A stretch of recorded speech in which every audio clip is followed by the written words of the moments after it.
Priscila lançou aqui que tem tantas dúvidas que não sabe nem como perguntar. Eu vou perguntar, então, já que ninguém... Eu vou falar primeiro, então. Nossa, tem Vai tanta lá, coisa vai de lá, Priscila. pergunta, cara, que foi, assim, muita coisa, foi muito rápido. Eu acho de falar tudo de novo. Não, estou brincando, mas, ó, muito bom. Que decepção, né, com esse Nick Land. Eu acompanhava ele no início lá, achava super interessante. Eu não sabia que ele tinha ficado assim. Você falou que ele participou dessa construção dessa extrema-direita, né? E que coisa, nossa, gente, que decepção. Agora, achei muito interessante desse manifesto xenofeminista, não é isso? Isso, xenofeminista. Que você falou, tem a ver com aquele manifesto ciborgue Da Haraway? Qual é a semelhança, assim? Porque eu estou perguntando isso. Eu estou buscando, na verdade, eu estou fazendo uma pergunta que tem uma intenção assim, muito, muito pessoal. Eu estou escrevendo minha tese de doutorado sobre capitalismo de alta tecnologia, e agora eu estou numa fase que eu estou na linha de pesquisa de conflitos socioambientais, por incrível que pareça. E eu preciso começar a pensar como que eu vou encaixar agora essa discussão da tecnologia, do capitalismo, do trabalho de plataforma, com o antropoceno, todas essas questões. Eu acho que você podia me dar umas colinhas aí. Eu realmente gostaria. Eu estou passando aqui no chat para vocês abrirem, né, o site da Labor Ecubonics, que tem aí o Manifesto Aceleracionista. Aí vocês podem colocar, escolher a linguagem, tem português, né? Então, já faz um bom tempo, aliás, um bom tempo mesmo que eu não li, que eu li, né, o Manifesto Xenofeminista. E o que eu me lembro, na verdade, é só que elas cruzam a Donna Haraway, principalmente a Firestone, isso porque... eu acho que é isso mesmo. Tem uma colega no nosso grupo de pesquisa que ela está trabalhando bastante o xenofeminismo, mas eu acho que eu não vou conseguir te responder. A sua pergunta é mais sobre a questão do antropoceno ou mais a questão do que é o xenofeminismo? Você Não, pode... eu fiquei curiosa porque, por exemplo, no Manifesto Ciborgue, você tem uma discussão ali da questão ecológica também, né? E aí eu queria saber se esse xenofeminismo também tem essa discussão, se é alguma coisa que eu posso... Como é que eu posso me apropriar disso? Esse é o momento que eu estou buscando, como que eu vou encontrar a porcaria da ecologia no meu trabalho, entendeu? Entendi. O meu trabalho na dissertação acabou pontuando mais a segunda e a terceira onda aceleracionista. Então, nessa parte do manifesto xenofeminista, eu vou ficar te devendo, mas eu não sei se na live acho que o professor JP deve ter falado pouco, né, do xenofeminismo, mas a gente pode bater um papo depois e eu também posso te colocar em contato com essa colega que também está fazendo esse trabalho, lá do grupo de pesquisa. Mas... eu quero, te agradeço muito. Não, tudo bem. Mas ideias, assim, pode ser legal. Mas um dos pontos que eu levanto na dissertação mais para o final é essa questão do antropoceno, principalmente porque a válvula do aceleracionismo mesmo é acelerar as forças do capital. Então, isso implica a gente pensar como você vai acelerar essas forças, levando em consideração a questão da crise climática, o meio ambiente. Então, é uma questão que é posta para se pensar. Como o mestrado é um período curto e é um assunto muito, muito, muito grande e complexo, então eu tinha que focar e fazer muitas escolhas ali, né, narrativas, para poder fazer a escrita. Então, eu prezei mais por apresentar, né, a corrente aceleracionista, o pensamento, como é que surgiu, o contexto histórico, mas não abordei a quarta onda, né? Ela fica mais ali na introdução e na conclusão, em alguns aspectos de notas de rodapé. O que eu me lembro mais do Manifesto Xenofeminista é mais por conta do pensamento da Firestone, né? Elas abraçam bastante, né, essa ideia da revolução tecnológica, né, e de emancipação do feminino, né, e dessa possível alienação, no caso, elas utilizam a alienação, né, nesse contexto positivo, e que pode permitir a emancipação da classe trabalhadora, das mulheres, mas elas têm um pensamento racional e têm uma preocupação também com o meio ambiente. Eu sugiro a leitura do Manifesto Xenofeminista, mas é porque realmente faz muito tempo. As minhas leituras já são de alguns anos, no caso do Manifesto Xenofeminista. Aí nessa eu vou ficar te devendo, desculpa. Não, obrigada, obrigada. Eu já até vi na internet esse livro que você indicou, Mulher Digital aqui. E tem também o próprio livro do xenofeminismo, escrito pela Ellen Hester, é muito interessante. E uma coisa também sobre a Donna Haraway, a C.C. Hill, ela se apropria da ideia de ciborgue da Donna Haraway, a diferença ali, né, entre a questão da tecnologia, por que o pensamento da Firestone não aparece na C.C. Hill? Havia uma divergência de opinião sobre tecnologia. A Firestone, ela pensa a tecnologia ainda sobre o controle humano, enquanto que a Sadie Plant, ela pensa a tecnologia como um fluxo orgânico mesmo, e que pode ser reacionário, ou seja, pode vir a ser de controle, né, das nossas vidas, mas também pode ser revolucionário, por outro lado. Então, tem essa dubiedade, essa ambivalência. E aí, por conta dessas perspectivas, apesar delas concordarem em vários aspectos, nós temos essa cisão do pensamento da Firestone, e a Sadie Plant opta pela utilização do ciborgue, até por conta do reconhecimento do ciborgue como essa perspectiva revolucionária de subjetividade, né? Que une, né, o orgânico e o maquímico, como eles gostam. Principalmente na chave Deleuze Guattariana, que é de não reduzir máquinas a meras tecnologias, né? E aí, com isso, o manifesto aceleracionista, o manifesto xenofeminista vai abraçar a Firestone em todas essas tendências, ou seja, vai pegar o aspecto racional, esse retorno hegeliano também, e vai pensar no mais, deixa eu ver, vai tendo discordâncias cada vez ali mais fortes com o pensamento da Donna Haraway. Uma das coisas que foi pontuada é nos novos obras dela, a nova obra dela, a gente pode perceber ela se afastando do Manifesto Ciborgue, né? Ou ainda mais, eu acho que por conta das questões, da forma como foram feitas as leituras do Manifesto Ciborgue, né? E aí tem uma outra colega também nossa, que ela é especializada, digamos, especializada, ela é, né? Especializada na obra da Donna Haraway, o trabalho dela inteiro é da Donna Haraway, que é a Alice, e do Manifesto Feminista é a Bianca. Eu posso colocar vocês para conversar com elas também. Eu não sei se eu respondi. Obrigada. Eu acho que assim, não tem também uma resposta precisa, mas eu acho que ajudou muito os caminhos, você deu os caminhos aqui. Muito obrigada. Mas eu acho uma ótima pergunta a ser feita, a questão do antropoceno, até porque a Débora Danovski e o Eduardo Vieira de Castro ele fazem essas críticas ao aceleracionismo nessa perspectiva do antropoceno. Eu tenho a leitura, né, do Há um Mundo por Vir, que é uma boa também chave de leitura para você, né? Se quiser enveredar por esse caminho. Sim, obrigada.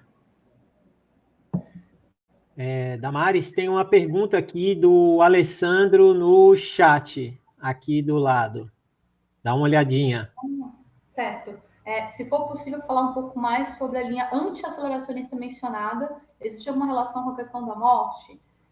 Tá, existem muitas críticas mesmo ao aceleracionismo. O Benjamin Noyes, ele, mesmo tendo sido a pessoa que cunhou o termo aceleracionista, ele fez isso de uma maneira pejorativa. E agora, cada vez mais, nós estamos vendo pessoas se posicionando também. No texto novo eu não sei se vocês conhecem a Silvia Federici, ela também dá essas inclinações, desses toques, desses assuntos que a gente vê sendo pontuado pelo aceleracionismo. Então, nós temos também aí, né, a Silvia Federici, por conta da questão ela é muito interessante, aliás, a forma com que a Federici faz essa crítica, porque enquanto o Marx percebe, né, um aspecto revolucionário do Capital, a Federici, no seu Caliban e a Bruxa, ela vai dizer que ele é, na verdade, altamente reacionário. E eu acho que aí já é uma boa crítica a ser feita, né, a essa perspectiva de relação paradigmática entre o Capital e Marx, o pensamento marxista, e esse caráter, né, revolucionário que o capitalismo tem. Porque se a gente pergunta a que preço? E sobre a questão da morte, sim, muitas pessoas perguntam a questão da necropolítica que é envolvida nos projetos, principalmente se a gente pensa na esquerda aceleracionista. É uma pergunta que é mais voltada para a esquerda aceleracionista, porque se está abraçando determinados aspectos, né, do capital, mas aqui, novamente, a que preço isso vai ser feito, né? Mas é uma pergunta que eu acho que ela deve ser feita não só à esquerda aceleracionista, mas à esquerda e ao marxismo também, que pontua uma revolução, porque no aspecto revolucionário ela também está imbrincada com a questão da morte, né? O Baudrillard, por exemplo, acho que é o Lyotard que fala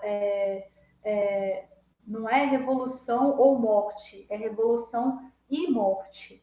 Não existe escapatório, né? Então, sim, a questão da morte ela é bastante imbrincada, principalmente se a gente pensar no pensamento do Baudrillard, do aceleracionismo, né, de Baudrillard, que quer arrancar a morte da economia do capital e colocar ele em uma outra perspectiva, para a gente não gerar essa ofensiva que tem dentro do pensamento moderno, né? Eu não sei se eu respondi sua pergunta.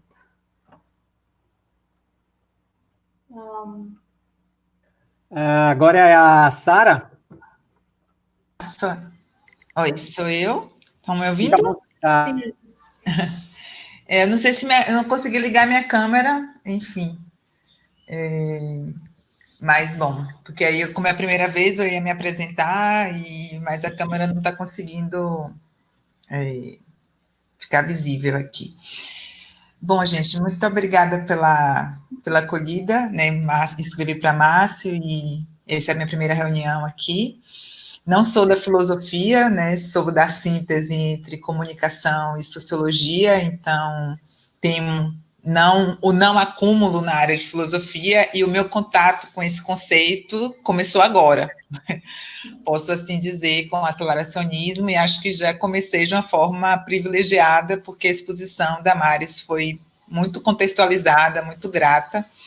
A capacidade de síntese e encadeamento de ideias que você tem é admirável. Obrigada. Enfim, muito bem. E aí, uma das perguntas já foi feita, eu fiquei um pouco pensando, né, sobre essa ideia da pulsão de morte que Baudrillard traz como um possível agente desregulamentador do capitalismo, porque eu acho que o que a gente vivencia hoje nos leva a pensar o contrário disso, a pulsão de morte a serviço, né, do capital e não como um desregulamentador do capital.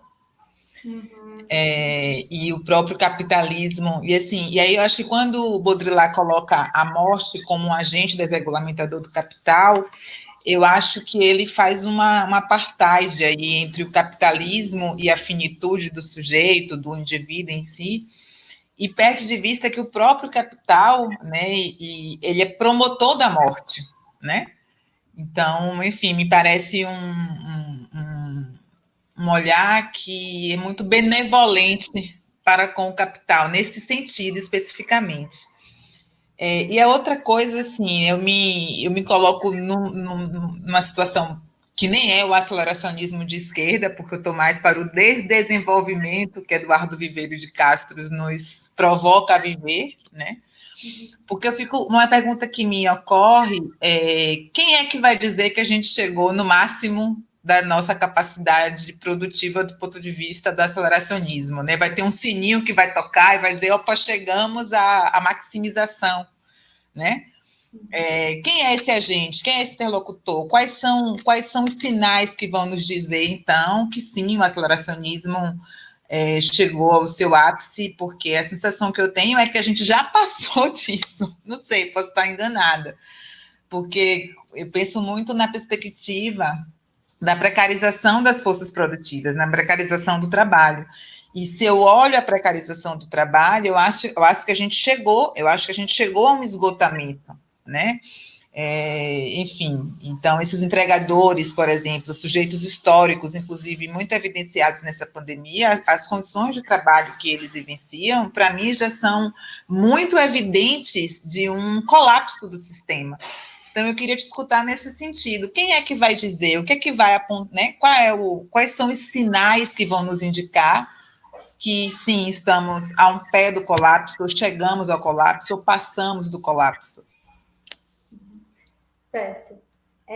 Sobre a primeira questão da morte em Baudrillard, quando ele traz essa perspectiva, não é muito nessa maneira com que nós pensamos a morte, principalmente porque a gente recebe esse conhecimento, essas informações, né?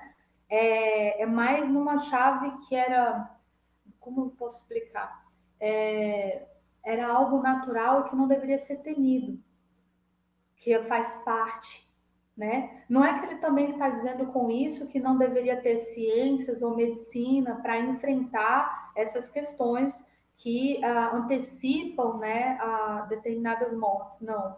Mas retirar essa ofensiva, essa morte que Baudrillard está pensando, abre espaço para a gente pensar a maneira com que determinadas leituras que são feitas também em âmbito religioso de matriz africana. Eu vi um trabalho na Bahia, agora eu não estou lembrando o nome do professor, eram 2 professores, eu não estou conseguindo lembrar, depois eu posso pesquisar e trazer, e que trazia essa perspectiva da morte numa outra relação, né, do que nós, ocidentais, nós, que é como o Latour fala, né, sobre os modernos, nós modernos pensamos, né, a morte, né?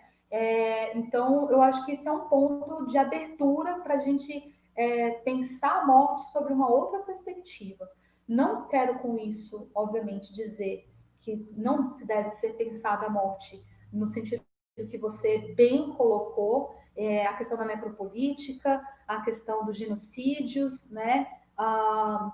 Mas entrando nessa perspectiva agora, nessa questão dessa morte que o capitalismo coloca, realmente, eu tenho uma análise da CCRU que nessa de quando captura-se a morte, né? A morte passa a fazer parte do sistema. Então, nós temos a morte como um evento final, já se a gente pensa aqui num sistema orgânico, ele vai, a tendência dele, né, de crescimento, e em algum momento ele vai colapsar porque não tem para onde crescer mais. E então vem esse evento final. Em contrapartida, existem momentos que o sistema permite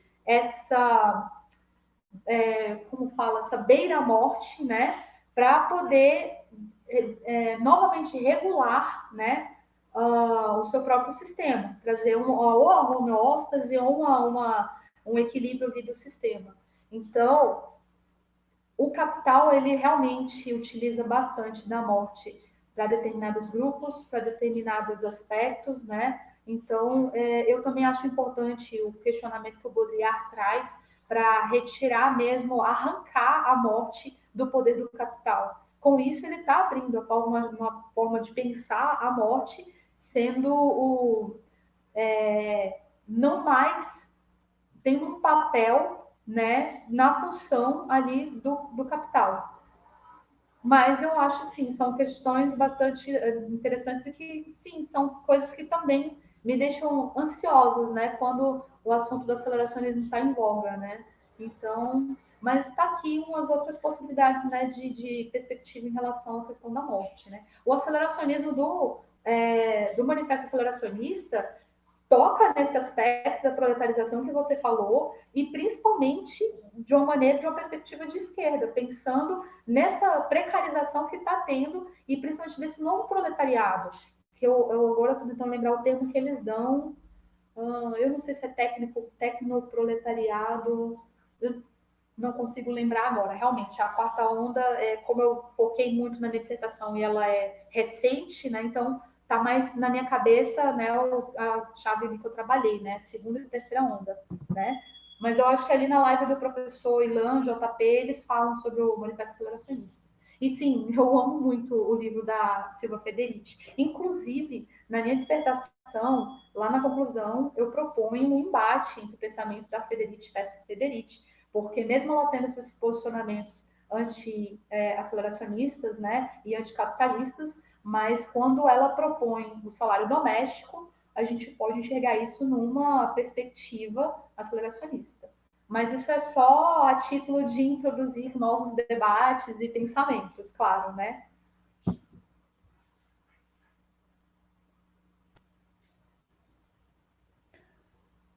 Amsterdã agora? Sou eu, né? Manda ver.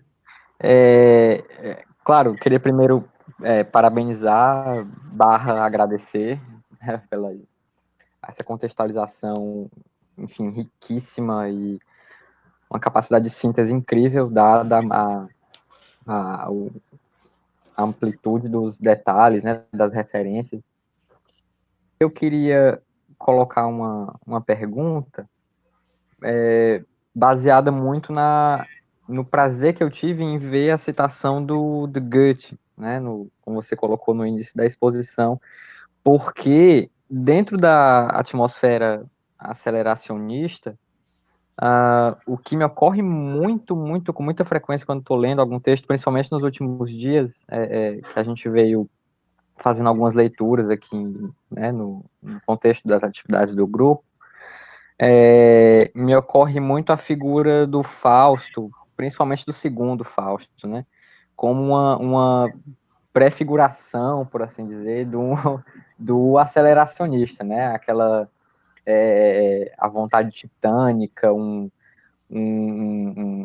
certo sentimento de empreendedorismo cósmico, né, de querer ultrapassar os limites da sabedoria humana, da finitude, das limitações orgânicas, da própria natureza, né, e o que me ocorre junto com essa imagem é aquela colocação que o Hegel faz, eu acho que é nas lições sobre a filosofia da história, né, que ele abre lá mais ou menos assim, os persas foram mais ou menos essas palavras, né? Os persas, eles são o primeiro povo histórico, porque eles são, enfim, o primeiro império que desapareceu, né?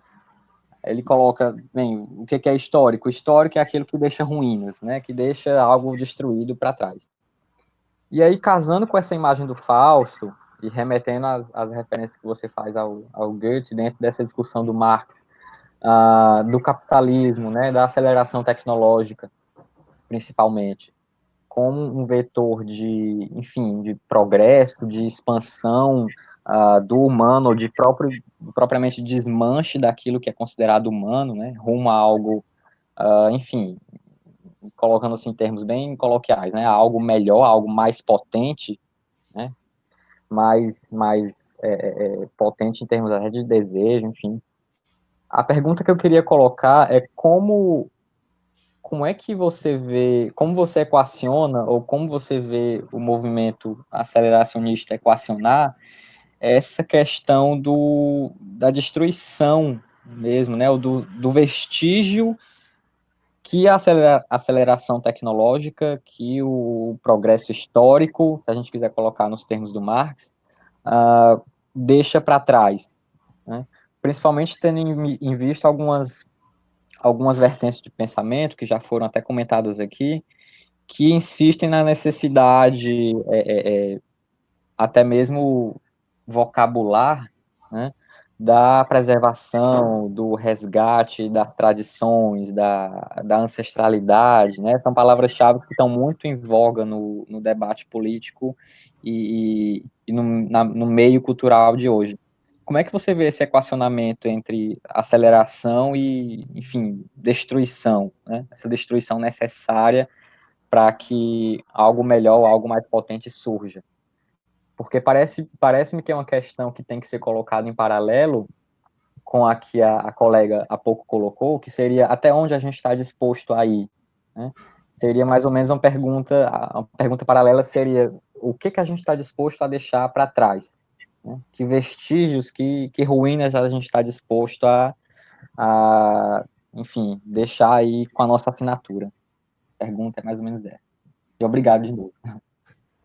É uma questão também difícil.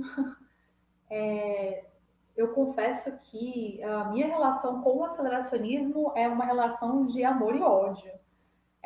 Igual a colega falou, né? Eu admirava muito o trabalho do Nick Land, principalmente da década de 90, ainda sou apaixonada.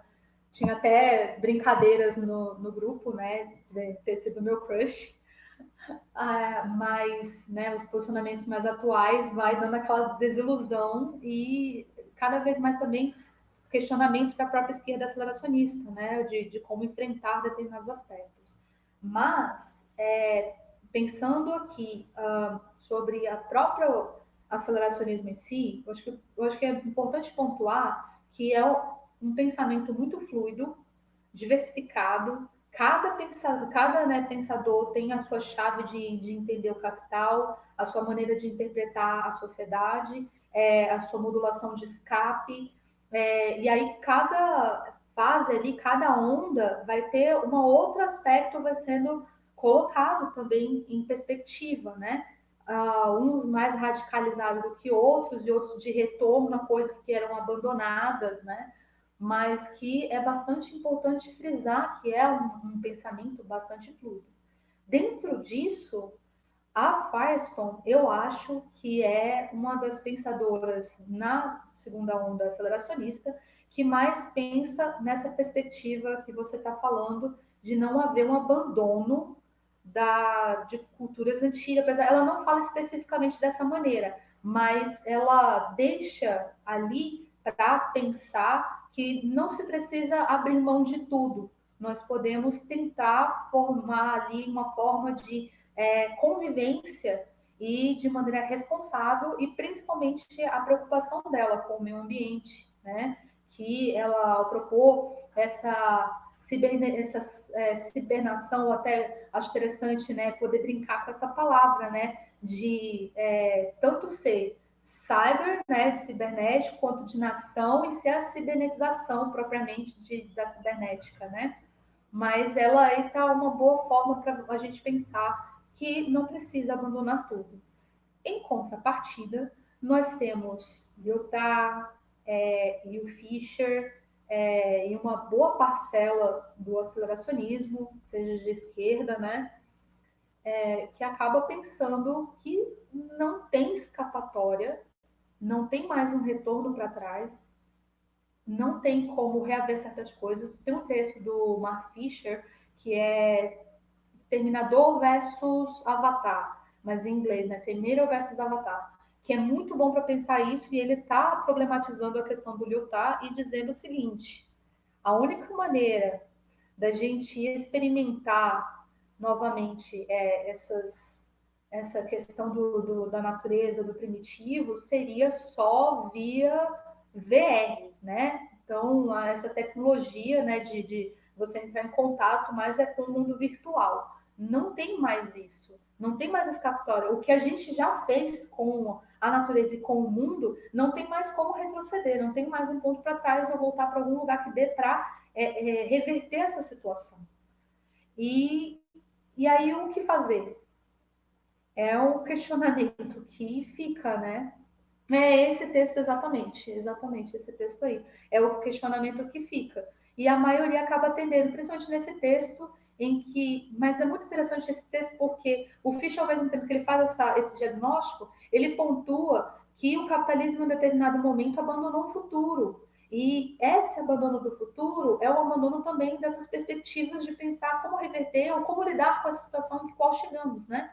E é por isso que ele preza muito para a esquerda novamente se assenhorar da perspectiva de futuro que foi abandonada, né? Se a gente pensa ali final, não a gente pensa obviamente na década de 90, que eles estão ali pensando ali, né? Mas se a gente pensa a questão da corrida espacial, que ainda se pensava o futuro, a maneira como se pensava 2020, até se a gente reassiste Blade Runner, né? O Exterminador do Futuro, a gente fica impactado, né? Com as maneiras que eram imaginado o futuro, e de repente o que aconteceu, né? E tem o texto da CCRU, tem o site, tem um arquivo online, né? Depois eu posso passar, da CCRU, e é um texto sobre o fim da ficção científica, que ela acaba ali em 99, 2000, e eles estão brincando com o evento, qual era? Y2K, que é essa dificuldade dos computadores, né, que tinham ali naquele momento, que pensava-se que ia ser o bug do milênio, que ia acabar o mundo. É interessante pensar, né, que todas essas chaves aceleracionistas, elas estavam muito em voga e pensando fins de mundo. A CCRU, então, ela estava sendo enxurrada, né, ali de fins de mundo. Era a todo momento um tipo de fim de mundo que estava sendo posto. Então, é uma outra perspectiva a se pensar. Eu não tenho muito uma opinião formada sobre isso, pensando numa perspectiva aceleracionista, mas eu acredito que a Firestone seja uma ótima saída para se pensar uma boa regulação desse passado que a gente tem e dessa atualidade que a gente tem, pensando questões, né, toda a questão das minorias. E é bom lembrar que o Deleuze-Guattari, o Baudrillard, o Lyotard, eles estavam justamente nesse meio de pessoas que estavam pensando as minorias, o que fazer com essas novas subjetividades, defendendo isso. A questão vai ficar um pouco mais problemática com o Nick Land, quando ele começa a falar e pensar que não há escape ao capital, no sentido de é isso que a gente tem para hoje e vamos ficar com isso daqui, né? Então, e obviamente o neocameralismo, que é uma forma muito dolorosa de se ler, né? O professor Ilan, ele tenta fazer umas chaves de leitura de algumas perspectivas dessas questões que você está pontuando, tem lá na live dele, mas aí no caso eu ainda acho que é melhor. Tem o blog dele, eu posso passar para vocês acompanharem. Lá ele posta bastante desses novos pensamentos, essas outras coisas, e ele tem essa pegada, né, de pensar as questões indígenas, as questões desse passado. Tem o livro dele, Animismos do Futuro, eu acho que eu tenho ele comigo, que Linhas de Animismo do Futuro. Tem um colega nosso lá que está pensando, né, como compartilhar esse livro, né, nessa chave anti-aceleracionista também. Então, existem possibilidades, né? Eu espero ter respondido a pergunta.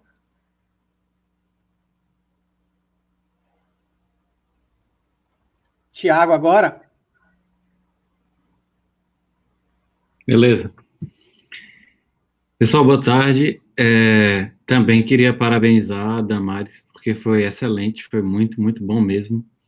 Assim, capacidade de síntese e, ao mesmo tempo, sem deixar a profundidade de lado, passando por obras tão difíceis, muitas vezes, né, tão complexas.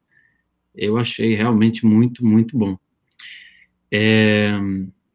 Eu vou tentar talvez não bater em questões que já foram tocadas. O que me ficou na cabeça, Damares, foi... tu não precisa encarar isso exatamente como uma pergunta a qual tem que ter uma resposta. Eu tô muito mais levantando uma questão, assim. Então, não veja como uma pergunta, porque eu não sei exatamente o quanto isso te preocupa, o quanto isso é o central para ti, né, na tua pesquisa. Mas eu prestei muita atenção quando tu falou sobre... Tu tá falando do Marx ainda e falou sobre... como foi? Foi sobre acelerar o fluxo do capital ou estabelecer ou substituí-lo por um fluxo mais veloz, né? E isso remete a uma pergunta que eu acho que a gente até discutiu nos outros encontros, né? Que é o que diabo você quer acelerar, né? O que diabo exatamente qual é o objeto direto do acelerar, né? Esse problema aí sintático-político do que diabo se acelera. E me parece que esse é o ponto principal. A gente também conversou um pouco semana passada, semana retrasada, e eu tenho uma certa restrição à ideia de ver um sistema, ou ver o aceleracionismo como um sistema ao qual se deve aderir, né? Assim, como uma espécie de teoria geral ou sobre a sociedade e a política, né? Eu tenho dificuldade com essa concepção, então eu tendo a ler, a te ouvir, ou a ler os textos como sempre pensando o que é que eu posso aprender com o aceleracionismo, e não exatamente eu sou aceleracionista, eu não sou, eu devo ser, eu deveria, o mundo todo, a toda hora, em todo lugar, né? Me dá muito mais... Porque eu acho que, sim, o aceleracionismo toca nas várias dimensões, mas há outras formas de abordar. Se você quiser pensar como aceleracionismo para a gente tem muito a ver com pensar um projeto de sociedade alternativo, me parece que pensar técnica, sei lá, 5 questões, vamos pensar assim, que esse projeto tem que passar necessariamente por 5 questões, né? A questão da técnica, a questão do meio ambiente, a questão da democracia ou da política, a questão da economia, a questão do sujeito. Vamos pensar assim. Me parece que não vai ser o aceleracionismo sozinho que vai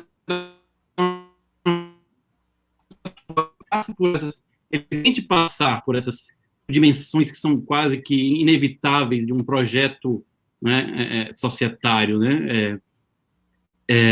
E aí vem essa pergunta, né? O que é que se acelera? Eu acho que é uma mensagem fundamental. Eu acho que não dá para, se a resposta for nós precisamos acelerar o capital, né? Que o extremo é o Nick Land, mas acho que tem, como tu colocou, acho que tem várias gradações aí, né?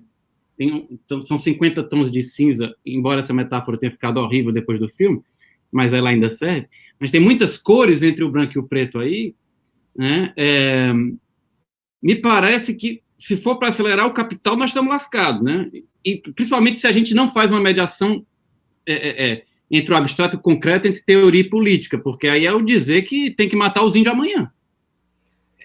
É isso. Se eu adoto essa teoria, e ainda se eu não faço as mediações dela com a realidade, é basicamente dizer que os índios vão morrer lá no Mato Grosso, vão se suicidar mesmo, né? Então, pra gente, eu digo isso não para me opor ao aceleracionismo de jeito nenhum, porque não é essa a ideia, e não digo isso para simplificar a discussão, eu digo só para dar um pouco de baliza, né? Dar um pouco de baliza. Então, para mim, a pergunta que acaba ficando de que maneira... Acho que a grande pergunta que o aceleracionismo me sugere essa é muito Deleuze e Guattariana, né? E talvez leotardiana, né? Como se propõe um projeto, como se pode articular um projeto mais libidinal do que o próprio capital? Porque você não vai superar o capital fora do campo do desejo. Eu acho que essa é a grande sacada, né? Você não vai fazer isso fora ou contra o desejo.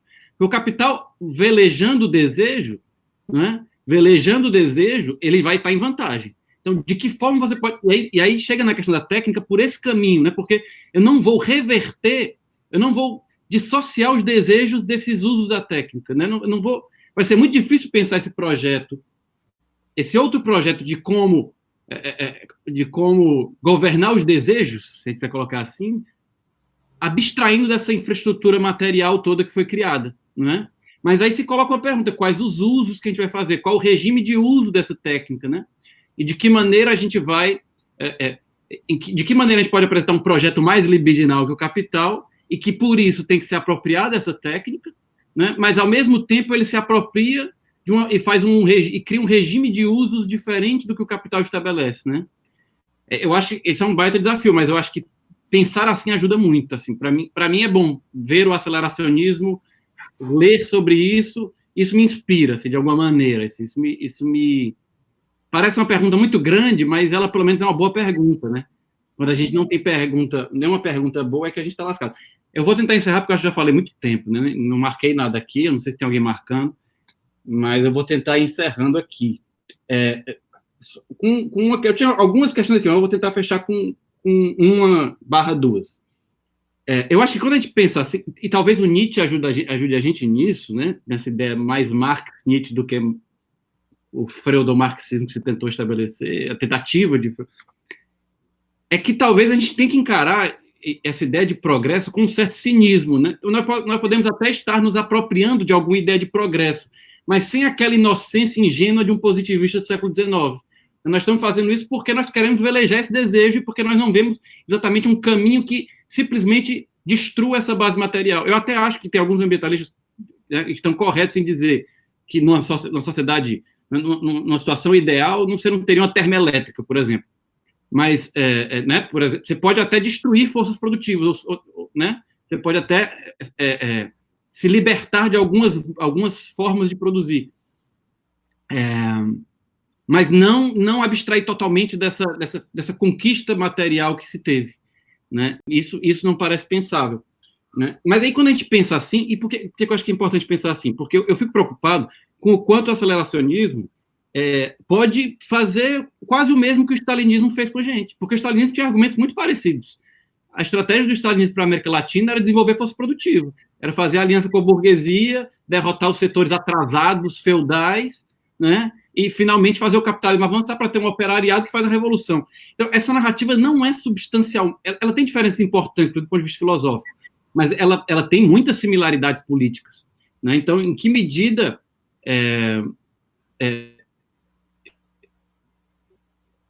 a gente leva ao extremo algumas características próximas de um neo-stalinismo, ou de um stalinismo repaginado, de alguma maneira, né? E aí, quando a gente olha de uma forma mais cínica para esse progresso, para essa ideia de iluminismo, progresso, modernidade, mais como uma apropriação do que como uma crença, eu acho que quando a gente faz isso, né, a gente tem capacidade de evitar erros tolos, ingenuidades, né, e esse tipo de deslize. Quando eu leio o texto lá do Reinventando o Futuro, eu vejo esse cinismo ali, e eu acho ele bom. Eu acho ele um cinismo positivo. Eu não vejo ingenuidade, mas um certo cinismo positivo. E isso me soa nietzschiano, assim, de alguma maneira. De alguma maneira nega, mas é isso, então vamos pegar isso aqui, vamos fazer algum uso, né? Vamos fazer um uso. Mas já falei demais, vou parar por aqui, já devo ter falado uns 10 minutos. Valeu. Tá, vou tentar, bem extenso, né, e profundo, né, então, acho que uma boa forma de começar a pensar isso é igual a que a colega falou, o que a gente está disposto a abrir mão para ter esse futuro que a gente espera ou que a gente deseja, né? O Fischer, nesse texto aí do Exterminador versus Avatar, ele fala que, infelizmente, o ponto que nós chegamos, nós não queremos abrir mão da tecnologia para voltar a um momento da história e da natureza que não haveria, ou que poderia evitar o que aconteceu, esse colapso, né? Que a gente está cada vez mais próximo. E o Nick Land também tem uma frase que eu gosto bastante, que é: a gente faz as coisas antes que elas façam sentido. Então, simplesmente é isso que a humanidade, lá no Xenogênesis da Octavia Butler, fala nessa. Nós temos esse caráter ambivalente, né, de desejar a vida e também desejar a morte, né? É muito interessante. E aí, como é que age com isso, com a questão, né, de uma racionalidade, de uma inteligência? O aceleracionismo é isso. Todas essas ondas, esses pensamentos, eles estão exatamente constrangidos por essas perguntas e tentando estabelecer essas possibilidades de escape. O antiédipo tem o seu fluxo esquizo para poder colapsar o capital. O Lyotard tem ali a nossa, digamos assim, o ceticismo em relação à classe trabalhadora e os desejos que nos perpassam, né? Tem o Baudrillard com a questão da morte ali, e falando também sobre a própria revolução maquínica, dizendo: olha, tem que ter cuidado, porque pode ser uma outra coisa que vocês não estão esperando, pode permitir mais controle sobre as nossas vidas, por exemplo. Principalmente, falando sobre morte, novamente, uma hegemonia do trabalho morto, em detrimento do trabalho vivo, que é o trabalhador. A combinação desse sistema capitalista é esse autômato maquínico, como Marx fala, né? Então, mas o Manifesto Aceleracionista do Sonetchek e Williams, ele tem várias propostas e pautas de como fazer, de o que ir atrás. O feminismo e da Sadie Plant ali também pensando essas questões, né, no livro dela aqui, de como fazer isso. O xenofeminismo também é preciso se apropriar da tecnologia, não tem escape para a esquerda sem se apropriar da tecnologia. Não há uma revolução possível proletária sem a revolução maquínica. As máquinas desejantes têm que estar aliadas às máquinas técnicas, né? Então, dessa maneira, cada um ali pensando essas chaves. Quando se pergunta a questão do acelerar o quê, eu concordo. O termo foi dado pelo Benjamin Noyes, é um termo que lá na live mesmo dos professores, eles mostram que é um problemático, né? Principalmente depois dos posicionamentos novos do Nick Land, aí você vê que o próprio Sinai Jack Williams se afastam do termo, né? Não quer mais utilizar, né? Tem os críticos, né, desse posicionamento, a própria Federici, né, se coloca, a dona Haraway também estão pensando em criticar esse pensamento que está ganhando muito espaço. Mas eu continuo acreditando que é possível uma esquerda aceleracionista, um projeto de futuro, um projeto de respeito à natureza e também às minorias, ao nosso passado idílico, porque inaugura uma outra forma de encarar o próprio pensamento de Marx. Quem é que iria olhar Marx e pensar ele fora daquela nossa caixinha de revolução proletária, o que né, também está em voga ali, né? E quem é que vai fazer essa revolução, se a gente pensar na chave de sexo e por aí vai, né? A questão, quando ele fala do progresso no Manifesto Comunista, ele fala claramente, né, a capacidade da burguesia em revolucionar as forças produtivas e que a gente tem que, uau, aquilo ali, né? Mas a gente não pode ter medo disso. A gente tem que encarar essas perguntas e tanto ser feitas pensando na chave, por exemplo, Débora Danovski, a Federici, dizendo que é reacionário, ou a Haraway, a Stengers também, tantas outras pessoas, e também chegarmos a tocar na ironia do aceleracionismo, né? Que é forte. Tem pessoas que, pelo menos assim, nessas minhas andanças de fórum, acompanhando o pensamento do Nick Land, ainda tentando lidar com essa frustração e desilusão, né? Apontam que, na verdade, ainda é a ironia daquele período. E ele era muito apegado ao Lyotard, que tem um aspecto irônico muito forte, né? Então, como a gente faz? O Fischer ele fala a possibilidade de uma revolução cultural, revolução pela música também. Pensar, a esquerda tem que se assenhorar da questão mental. Ele também trabalha isso lá no realismo capitalista. Então, são todas essas chaves que eu acho que o aceleracionismo também traz, porque quando a gente pensa em realidade dentro do capital, a nossa realidade ela é esquizofrênica, como o próprio... Não tem como, o Estado, né, ali, um Estado capitalista que fechou todos os nossos corpos, diz o que é que você pode desejar ou não, que é o sistema de segurança humano, como a CCRU fala, constringe, né, esses nossos desejos, e ainda mais vai por estagnações, né, ali né, que tem muito lá que a gente vê na questão da Índia, né, determinados vão ter acesso, outros não. Como é que tem acesso? E até por quanto tempo, né? Então, tem muito isso. Uma das coisas que eu deixo como pergunta na minha conclusão é a possibilidade de pensar projetos como, por exemplo, Fome Zero, como propostas aceleracionistas, encarar o desenvolvimentismo também com esse caráter aceleracionista, mas sim, que deve ser feito com uma pauta de responsabilidade, não tem escapatória. É muito interessante, por mais que eu goste bastante do pensamento bem incendioso ali, né, da filosofia libidinal né, do Lyotard, do Deleuze, do Lyotard, do Baudrillard, do Gilles Deleuze, ai meu Deus, estou esquecendo até os nomes já, mas a Firestone, ela me constrange a dar esse né, o pé atrás e repensar, tá, a que preço, como vai ser feito, é possível? É possível. Tá aí uma cybernação socialista e que acaba com esse núcleo familiar, como a gente vê, que funciona para o capitalismo, né? E pensar novas formas de relações sociais, de cuidado, de responsabilidade com a natureza e de futuro através da tecnologia, dessa cibernética, né? Então, é isso. Valeu, valeu, Damares.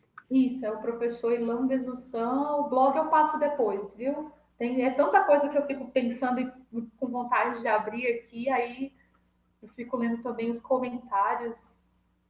Tem mais? Pode perguntar. Assim, problematizar o conceito, igual a Sara Oliveira falou, exatamente, essa questão é crucial, né? Tá, qual nome colocar, né, no lugar? Que outra coisa pode colocar? Eu gosto do termo aceleracionismo, mas sim, é bastante problemático, né? Parece que não abraça completamente ali tudo que está sendo posto, ou as necessidades, e também escapa de certas fluidezes, né, que a gente tem do próprio pensamento, né?